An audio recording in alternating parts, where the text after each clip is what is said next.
All right, thanks everyone for being here again. My name is Holly Meyer and I am the Sustainability Coordinator for the City of Sioux Falls. Very excited to see you all today, so thank you for joining us. I have the honor of introducing our keynote speaker, our first keynote speaker of the day. But before that, just one housekeeping item. So after the keynote, we have our break for lunch. That officially starts at 11:30, and lunch is on your own. So feel free to head out, grab something, and then we start up again at 1 p.m. Breakout sessions start right at 1. So if you can be here a little bit before, that's really great. Then we can make sure to start on time and end on time. And you can go right to the breakout rooms. We won't need to come to this main ballroom before then. So just head right to the breakout session of your choice at 1 p.m. All right. So our first keynote today is Laura Edwards. Laura Edwards was appointed as the SDSU Extension State Climatologist in January 2017. She is based at the Aberdeen Regional Extension Center. Previous to her appointment as state climatologist, she had been the SDSU Extension Climate Field Specialist from 2011 to 2017. Her previous experience includes 8 years as a research climatologist at the Western Regional Climate Center in Reno, Nevada, and 2 years as the assistant state climatologist in Maryland. She holds a master's degree in meteorology from the University of Maryland and a bachelor's degree in physics and French from the University of Minnesota. She currently lives in the country outside of Aberdeen, South Dakota, with her family. Please join me in welcoming Laura Edwards.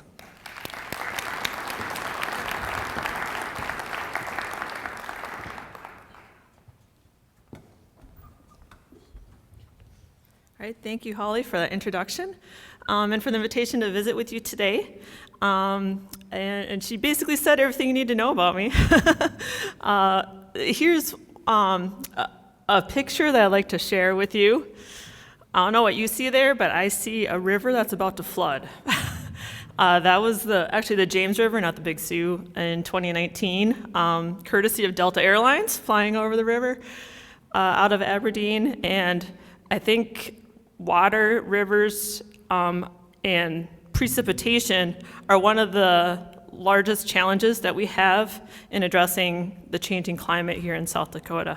Of course, we see changes in temperature as well, which I'll go into here in a little bit. But precipitation, I think, is one of our biggest challenges in managing water, either too much or too little, or maybe both at the same time.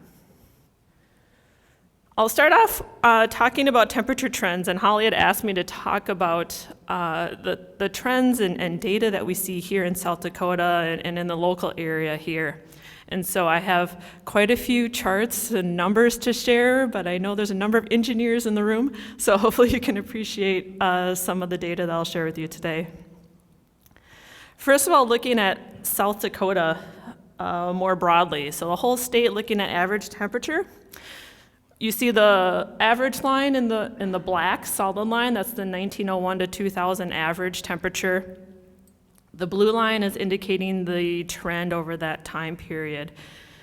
With this, you can see obviously increases in temperature as a trend over the 128 years of records. This is 1895 to 2021. The data here from NOAA, from National Center for Environmental Information, and showing a 2-degree Fahrenheit temperature increase over that time period, over a 100-year period, I should say, is the trend. So keeping that in mind, let's take a look at Minnehaha County, right here where we are here today. Our average temperature here is also increasing at the same rate as the statewide average, about 2 degrees per century. And when we're looking at climate change projections, a lot of it is looking at 100 years in the future as well. So when we look at the past data, 2 degrees per century historically already is what we're seeing. So we're already experiencing quite a bit of increase in temperature. And when you look at that black line, the average, you look at the more recent years or last couple decades, we're not seeing as many of those cold temperatures as we have in the past. In fact, some of our minimum temperatures for this county have been, especially in the late 1990s, early 2000s, even the cooler years in that period were warmer than what we've seen in the 40s, 50s, and early 60s. You also note, though, too, that there are a lot of fluctuations in temperature. So when we're talking about a changing climate, it's not like a step change necessarily, but it's a gradual change over time. And when I talk about temperature and warming temperatures, I kind of liken it to, I've heard an analogy about walking a dog, where you're going in this general direction, but the dog is walking all over the place, left and right, or up and down around your general direction. And so that's kind of how I describe a temperature change here. It's not like just a step up and then all of a sudden you're there. What's really interesting, though, when we look at temperature changes in this part of the country, in South Dakota, and this is true for Minnehaha County here too, if we separate the maximum temperature and the minimum temperature, we see different trend lines there. And this is looking at annual temperature, so it doesn't separate by seasons in this case. So we don't see really too much of an increase in maximum temperatures, a little bit, but just a little, almost like less than 1 degree, right? Less than 1 degree per century. But you do see, again, that big swings as similar as we see the average temperature. What's really interesting are the minimum temperatures, and we're seeing warmer overnight temperatures. This has a lot of potential impacts that I'll talk about a little bit later, both in human health.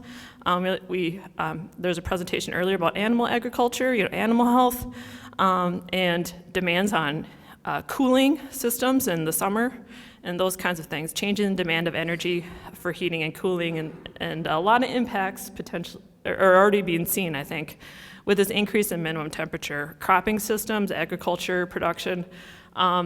What's driving this? Generally, increase in humidity, which relates to our increase in temperature, or in precipitation rather, that I'll talk about a little bit later. What's driving the increase in humidity? Well, there's a lot of things there that I'll talk about a little bit later.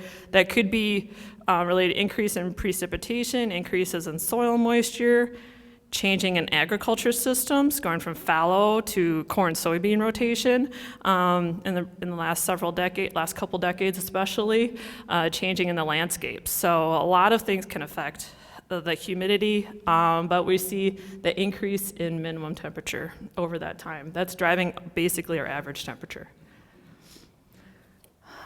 Just looking at average temperature here, separated by seasons, what I've shown you so far have been annual trends. And again, this is all 1895 to 2021, separating by the different seasons.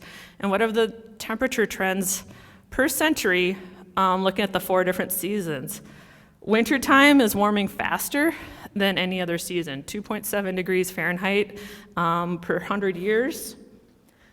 Coming in second is spring, and then summer. But we see increases in all 4 seasons. And again, that can affect a lot of different systems, from energy to agriculture production, and use of water, and a lot of other things there that I know that you all are thinking about already in the Big Sioux Watershed and Sioux Falls area. But we're not unusual. This is information from the last National Climate Assessment, the 4th National Climate Assessment, and the data science report that went into that in 2017 to 2018. So a common around the Northern Plains area are temperatures warming on the annual trend. No big surprise there. And similar here, we see increases faster in winter season than the summer season. Sioux Falls, the southern South Dakota area, is kind of right on the fringe where we see actually some cooling in summer as you get further south of here. But we have seen some warming trends here in South Dakota. So looking ahead at projected changes. So what I've shown you so far is what we've already measured over the last 127, 128 years or so. What do we see going forward? And this is actually from that same National Climate Assessment report that was published in 2018. They're currently revising, updating, and writing the next climate assessment, the 5th one that will be published late next year. And I'll give some information about that later, how you can participate in that process. Projected changes in annual average temperature, and this is separated by mid-21st century and late 21st century. So mid-21st century is the top. That's about 2035 to 2065. The late 21st century is looking at 2070 to 2099. So how do they come up with these? They look at greenhouse gas emissions. It's been tied very closely, scientifically proven that that's a significant driver in global temperature. And so they look at different scenarios of global greenhouse gas emissions to determine the model output here. So you see a lower scenario on the left and the higher scenario on the right. No matter which way you slice it or dice it here, really the message is that our temperatures are going to be warming all across the board through the rest of the century. It's just a matter of how much. Just taking a little bit of a closer look at some of the emission data that they're using. So there's 2 different methods, the SRES, which was really started being used in 2000, and then the RCP scenarios, which started in about 2010 or so, more common in global climate modeling. And they have this separated here by different greenhouse gases, but almost all of them that we look at will see some increases.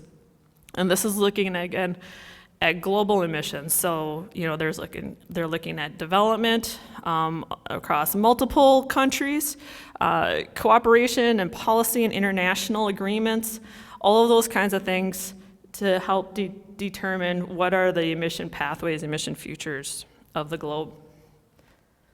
And then at the last, on the bottom right graphics there, you look at global temperature expected under those emission scenarios. Again, looking at the higher to lower emission scenarios, you see essentially at least a little bit of warming to maybe a lot of warming across the globe.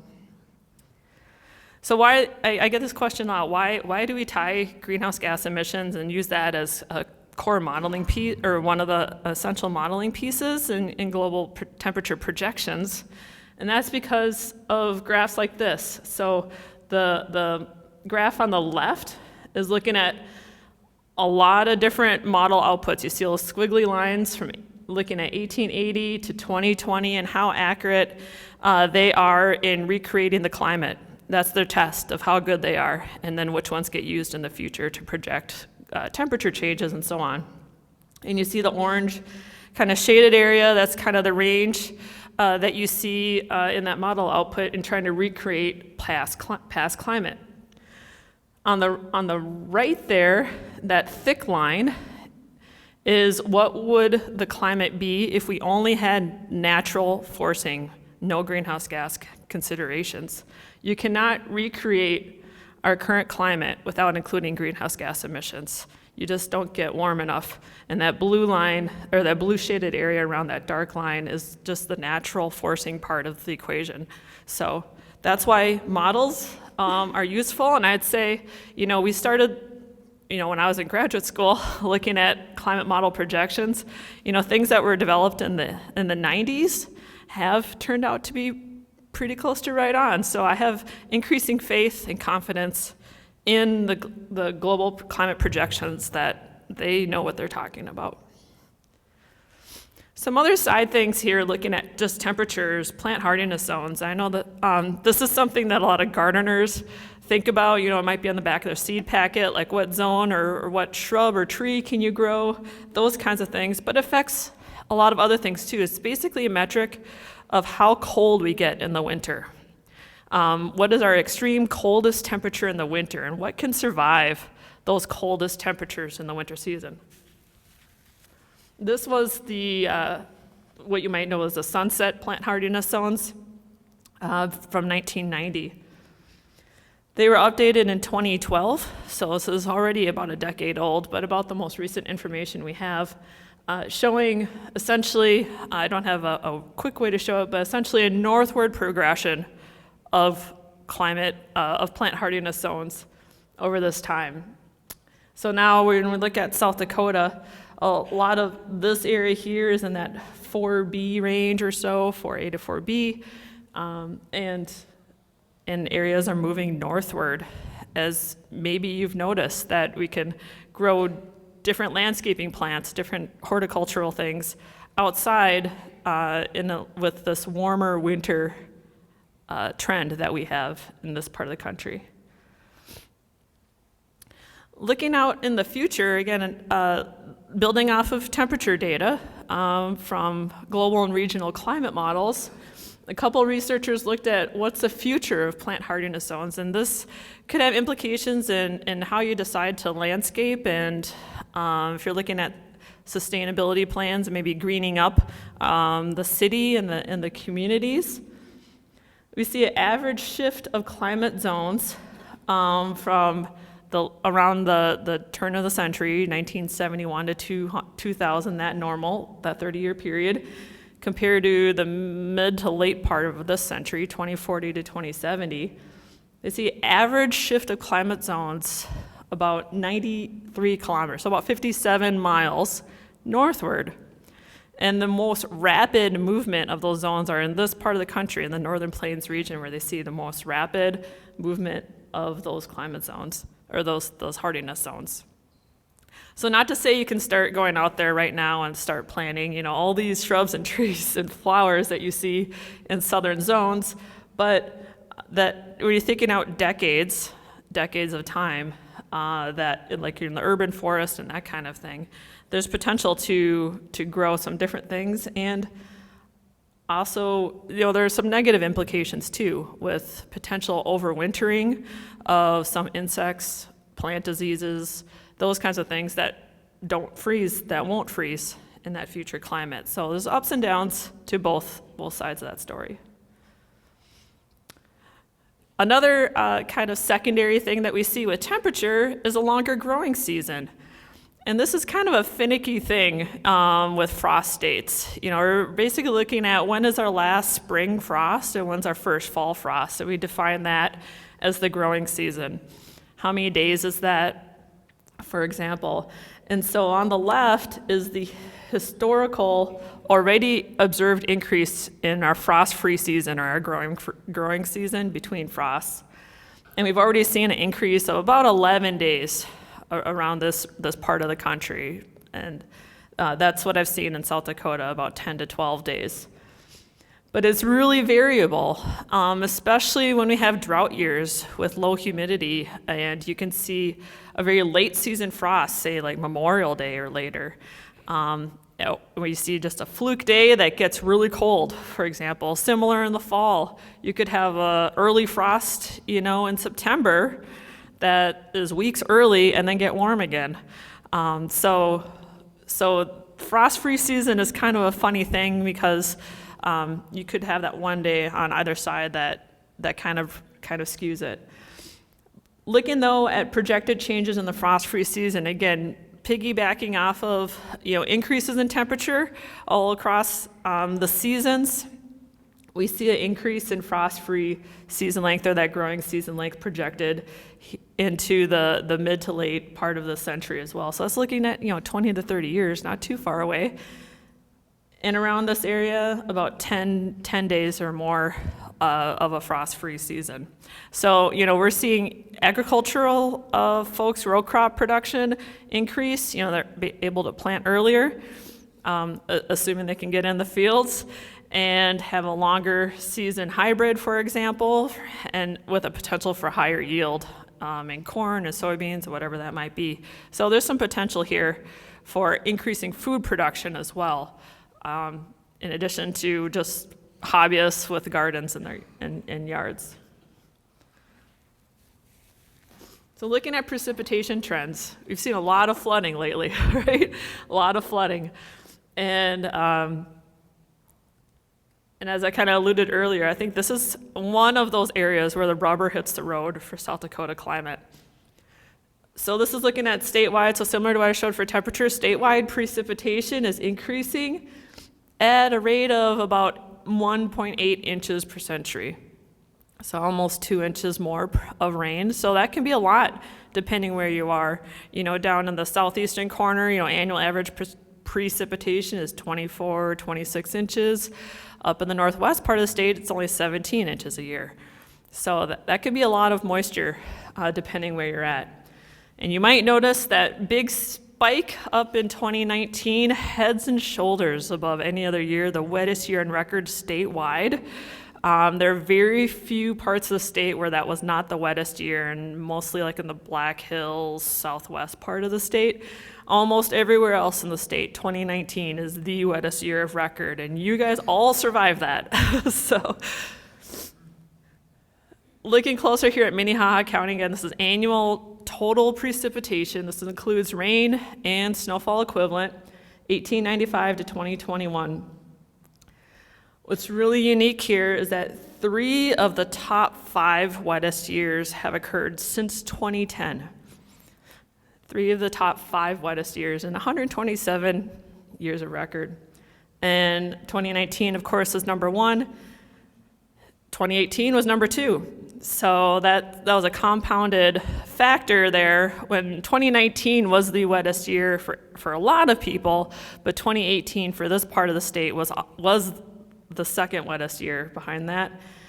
And then 2010 ranked 4th of the top 5, and they hold spots.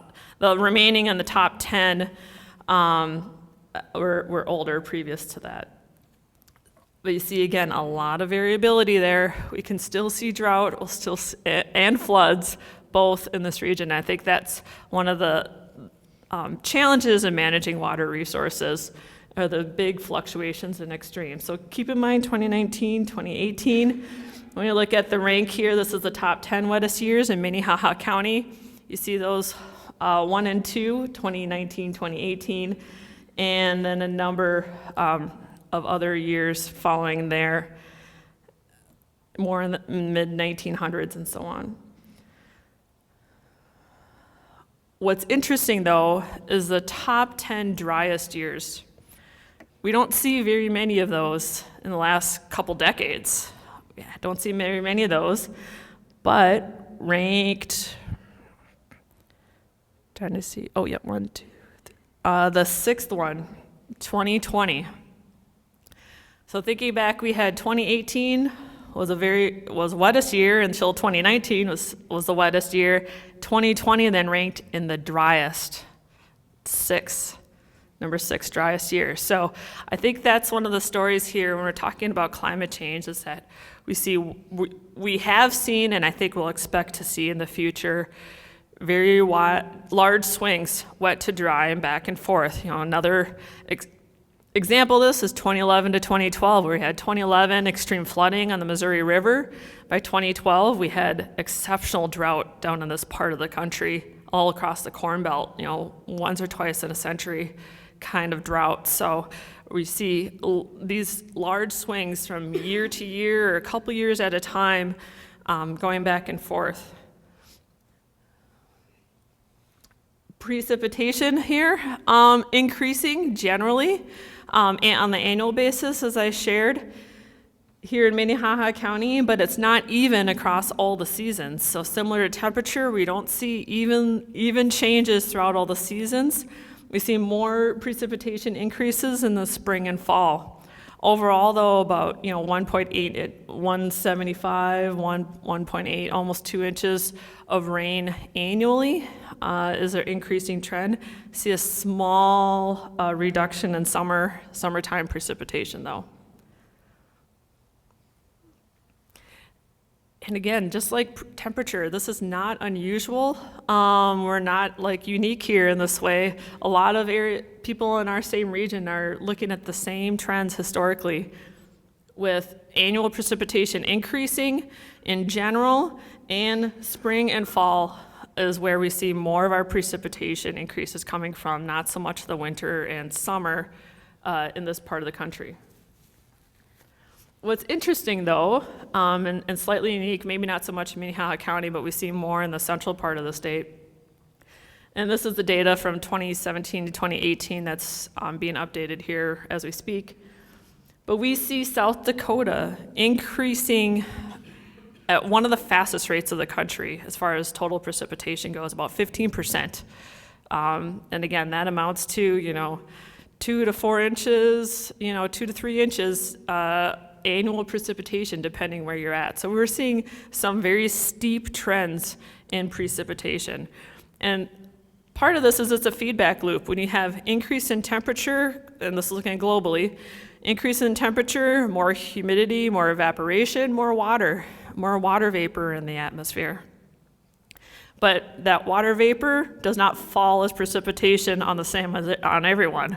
So we're in a place of the country that's seeing increases in precipitation, where you look at like the Southwest, for example, they're becoming more arid. So it's that increase in precipitation is not happening the same everywhere.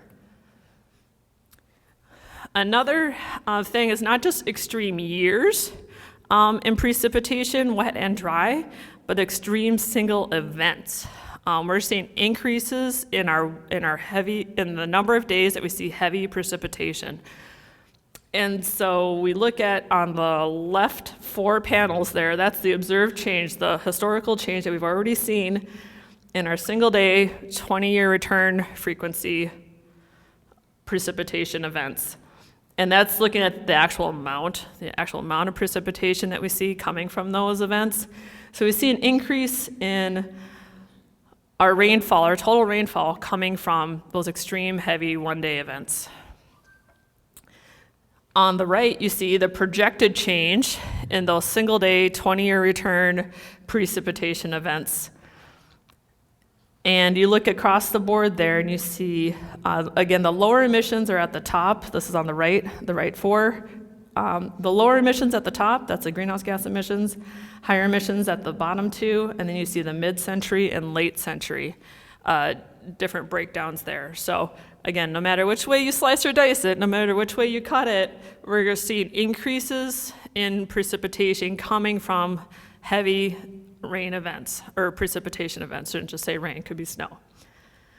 And so we've seen this a lot across South Dakota recently, where we've seen our state 24-hour record for precipitation get challenged a number of times.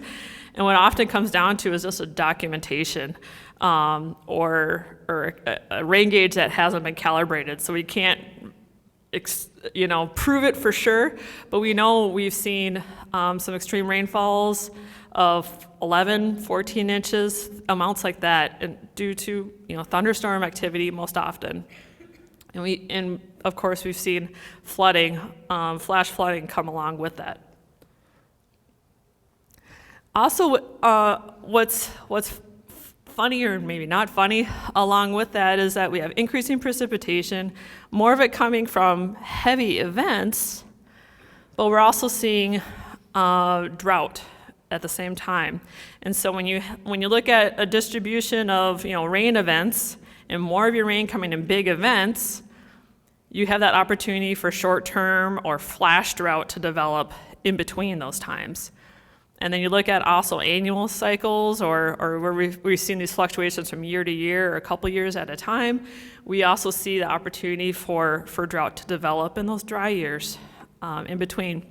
So we look at, I'm showing some data here from the U.S. Drought Monitor, which only has been in publication since 2000. But looking at the Big Sioux River watershed over that time period, you see a lot of, I'd say, moderate level drought over the years, especially in the early 2000s. You see a lot of ups and downs there in the amount, and this is a weekly map, so you see a lot of ups and downs because of the weekly data that's shown here. A lot of fluctuations there, flirting with moderate drought. And then 2012, of course, was one of the most severe droughts we've seen here in this region. But in this part of the state, we really don't see drought that much as compared to central or western part of the state. When I look at statewide numbers of drought, you guys have been more fortunate in experiencing less drought generally and less severe drought than many other parts of the state. But no question, 2012 is probably the drought of memory for a lot of us, but just the last couple years have really challenged that, depending where you are in the watershed here. And that's what you see on the far right there with drought essentially since mid-2020, more or less. We were living off of water from 2019 for quite a while. In the river, I think for general water supply, but also on the agriculture side, we were able to store a lot of that in soil moisture and utilize that for a 2020 crop, maybe even to 2021. But then we started to see more severe impacts with water availability and impacts in general. When we look at future climate, this is kind of the story. This is looking at soil moisture, which isn't exactly drought, but it's one metric by which we can define drought. Looking at projected changes in soil moisture, looking at end of century, so it's 2070 to 2099, looking at a higher emissions scenario, so think about that, that means more warming. So this is a little more on the extreme warmer side. But breaking that down by the 4 different seasons. The stippling or the red dots areas are changes that are large compared to our natural variation. The hashed areas with the slanted lines indicates that change is likely to be small compared to the natural variations that we've seen. And then you see the colors underlying that with the browns getting drier and the greens getting wetter. I think here the story is generally the summer where we see more of that larger fluctuation, more drying compared to what we've seen historically. And I think that is maybe a season where we see more impact, especially on the agriculture side. I know that's true, where that's a prime season, of course, with our rain-fed systems. We don't have a lot of irrigation here in South Dakota, so that has some potential impact on agriculture production. But I know a lot of farmers are working hard to build, their management or create management systems that can improve how much water they keep on the landscape. And we heard one producer this morning talk about what they're doing with cover crops and reducing tillage and those kinds of things to keep as much water and carbon they can on the landscape to avoid those really severe drought years that we might see and that we have seen and may continue to see. And so this changes in soil moisture is kind of reflecting that really extreme precipitation pattern that we're seeing with dry periods in between larger events, in part. So looking at some other ways, other impacts, and some other questions that I get sometimes about not just temperature or precipitation, but what else do we see? Well, just in recapping a little bit of the impact side, and I work a lot with agricultural audiences, so some of this is slanted that way, but looking at warmer temperatures and warmer extreme minimum temperatures, higher potential, as I said, for overwintering of insect pests, some diseases. That longer frost-free season that I mentioned too also offers opportunity for multiple generations. So especially I noticed the last few years when we've had a very late frost in the fall, we've had an extra time for weeds to come up, another flush of weeds in the fall, for example. And that can affect urban and rural landscapes both. Those dandelions are a little harder to kill when we don't have a frost, for example. More precipitation potentially following as rain instead of snow. Snow and snowpack is kind of a natural reservoir, right? So when we hold that water as snow, we keep it longer until we need it, generally in the spring and summer season. And so when we see warmer winter temperatures and or a longer frost-free season, that shortens our snow window a little bit. I mean, we're not going to get so warm that we're not going to have snow, but we're going to see more precipitation, falls, rain, as snow. So that has implications for runoff and potentially not having that water available later on the landscape. And potential for flash flooding as well, as I know we've seen a number of events in Sioux Falls area with that recently. And then changing in heating and cooling needs. Again, with those warmer temperatures, particularly in the summer, in the overnight times, increased need for energy, for cooling, for air conditioning. This is a human health thing. But we also see this on the livestock side, on the animal agriculture side, animal health and suffering with extreme heat. Maybe might change the wintertime, and we might not need as much energy for heating in the overnight, but we're still, again, cold in our climate, so we're not going to lose all that need for heating in general.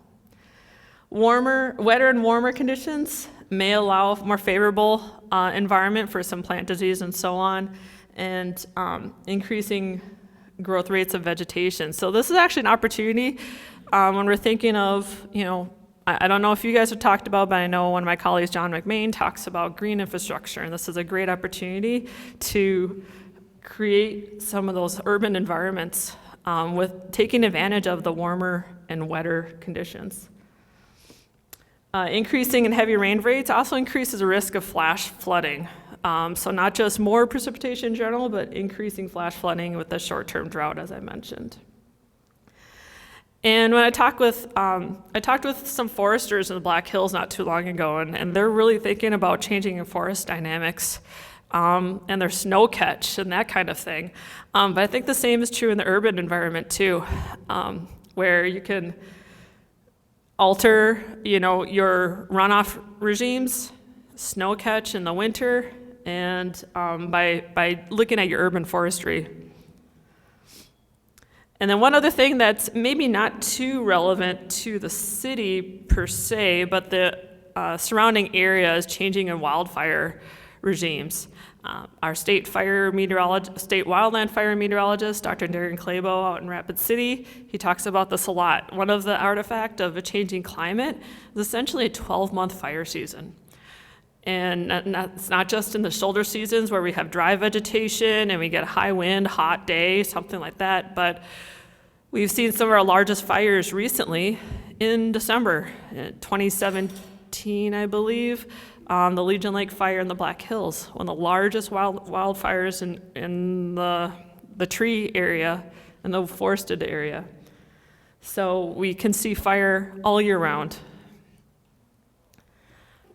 Looking at large impact as far as economic disasters go, or natural disasters, we've already seen, I think, our fair share this year, starting with the derecho in May, right, May 12th, and then another one just a few weeks later in June that affected this part of the country. And so this is just looking at the billion with the B, $1 billion disasters in the current year so far in 2022.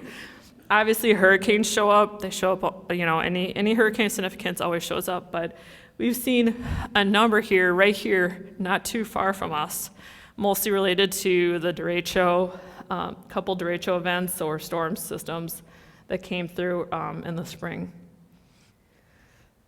But when we look at South Dakota trends in these billion-dollar disasters, you can say that a warmer, wetter climate could be contributing to trends in extreme, these high-impact events. And so the bar colors indicate which kind of disaster it was, whether it be drought or flood, which are the most common we see here, severe storms.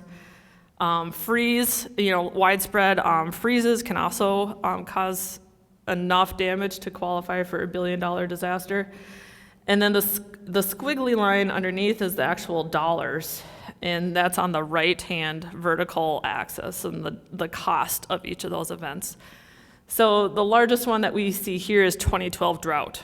That's the highest dollar impact as far as South Dakota goes in natural disasters since they've been keeping track here on this graph. But we see an increase in the number of events. 2019 flood, 2019 flood and then 2012 drought are the top two. But we see an increase in frequency. We used to see 0 to 1 events, now we see more like 1 to 2 events per year. Another thing I get asked a lot too is severe weather. Are we going to see a lot more severe weather? Here in Sioux Falls, you've had tornadoes in December, not too long ago, tornado in September 11th, 2019. So are we going to see more severe weather? That's a little less certain. But nationally, when we look at national trends, we see really tornadoes focusing more on big events, like multiple tornadoes in a single day with a big system, multiple tornado system going through. So that could translate to fewer days of severe weather, but those days could be higher impact with more tornadoes. And this is looking at nationally speaking. Up here, we're at kind of the north end of the tornado range, and so our data, our trends aren't as clear if we're going to see more or less summer severe weather. So just touching on a couple other things, I know we have experts touching on a lot of these topics in more depth, but no question, I think a couple of presenters this afternoon on the second keynote will talk about water with our increasing population, and it's great to see the amount of growth that we've seen in this area, but certainly along with that comes increase in water demand. But I think my concern here is the large fluctuations within short periods of time and managing that water system for delivery. I heard earlier in one of the panels about energy delivery, see fluctuations. They see fluctuations in hours, hours, days. But we see fluctuations that are hard to overcome too in that seasonal to annual range as well. Flooding and flash flooding, we've seen a number of high impact flash flooding events here in the Sioux Falls area in the last decade or two since I've been here. And certainly that's an important factor to consider when you're building right along a river here like we are in new development. Some data that I've found, that I've seen is the state gets money through FEMA when they have a natural disaster, and they use a portion of that money to mitigate future disasters. And part of what they've done is some land acquisitions, or homes, mostly acquisitions or relocations. And through that program, they've funded 4 homes acquired through that program in Sioux Falls since 2011, and I think those were really just a couple years ago. And those are homes that were in the floodplain, flooded out, and from what I understand, those homes acquired then cannot be rebuilt in that same place. They're not just here though, but I looked throughout the data that I had since 2011, looking at the Big Sioux River Watershed. There are 26 others, homes and buildings that were acquired through that program, and mostly in the Del Rapids or Madison area. And I know there's the lake effect there in the Madison area, but this is something that I don't know that we want to be spending a lot of money on when we could be mitigating disasters other ways if we didn't have to worry about so much home relocation and home acquisitions. And so thinking of smart planning in the floodplain, how can we avoid costly measures like home acquisitions and relocations? Some of them have been there quite a while, but not all of them. And then managing irrigation. I mean irrigation in the urban environment, not just the rural environment. And again, I think flooding is one of the biggest deals there. Energy, and I've kind of alluded this too, this is mostly a temperature thing, but it could be temperature and humidity, where you have like a feels like temperature, right?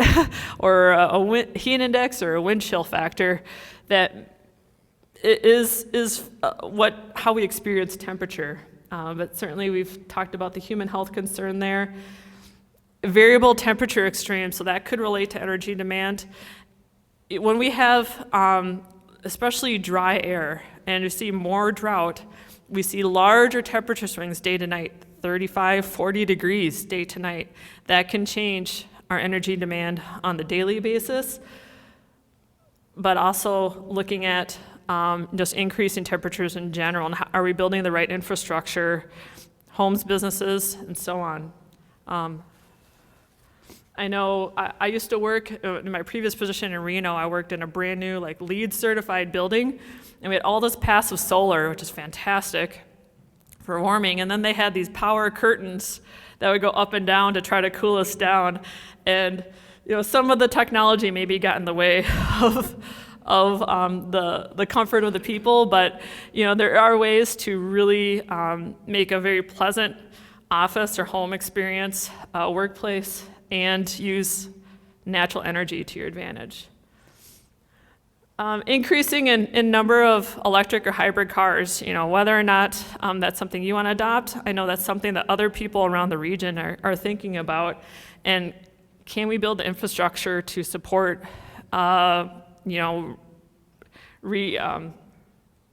recharging those vehicles?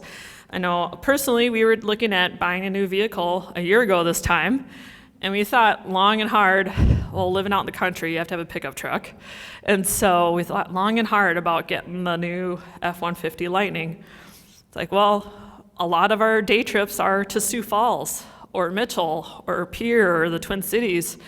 Can we drive a pickup truck from Aberdeen to the hockey arena, watch our kid play hockey, charge fast enough to make it all the way home? And we can't, not right now.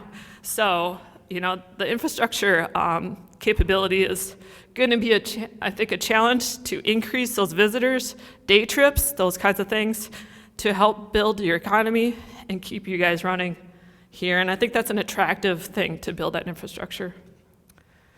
Green infrastructure, just greening up the environment, makes it more pleasant to live in, also makes it cooler, and will cool down those temperatures. I wouldn't say that Sioux Falls is maybe big enough for an urban heat island, but certainly keeping the urban environment a little bit cooler is maybe to your benefit, and reducing the runoff risk or flash flood risk as well when you have that kind of landscaping infrastructure in place. Improves air quality, so many benefits to this. So a couple of things I wanted to share with you regarding climate assessments or climate reports. So just about a little over a year and a half ago, there was an international climate report that came out in 2021, and that fed into some of what our national climate report will say. But this is an international report that's probably pretty well known by now. And this is where a lot of that climate model data gets pulled into that process. What I want to say here, though, too, is that our 5th National Climate Assessment actually has a draft out for public review. They just sent that out in November, and it's open until January 27th.